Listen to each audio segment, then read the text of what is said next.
Сәлем баршаларыңызға, қайырлы күн. Үшінші мастер-классымызға қош келдіңіздер. Бүгін ең әдемі үлгіні үйренетін боламыз. Міне алдыңғы сабақтарды осындай тоқып қойғанбыз. Бүгінгі сабағымызда ерекше үлгіні көрсетемін.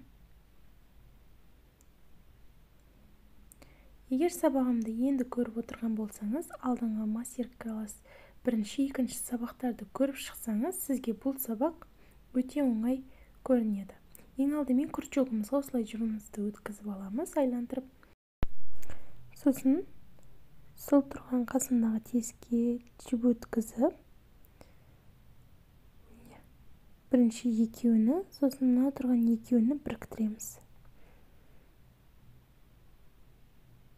Осылай қайта көрсетейін, кішкене жайлап.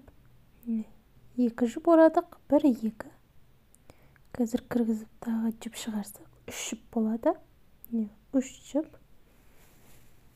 Қазір мына екі жіпті біріктіретін боламыз. Екі жіпті біріктіріп, екі жіп. Сосын бұл екі жіпті де осылай тоқып біріктіреміз. Дәл солай жібімізді ораймыз, екі жіп болды.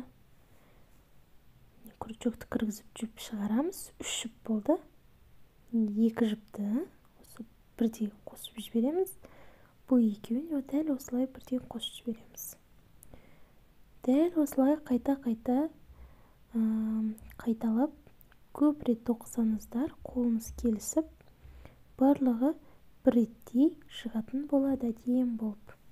Қазір осыны толықтай тоқып шығамыз. Келесі сабағымызда басқа үлгі көрсететін боламын. Егер сіздерге видео ұнап жатқан болса, лайк басып, арнама тіркелуді ұмытпаңыздар. Сұрақтарыңыз болса, комментарий жазыңыздар, міндетті түрде жауап беремін. Сау болыңыздар.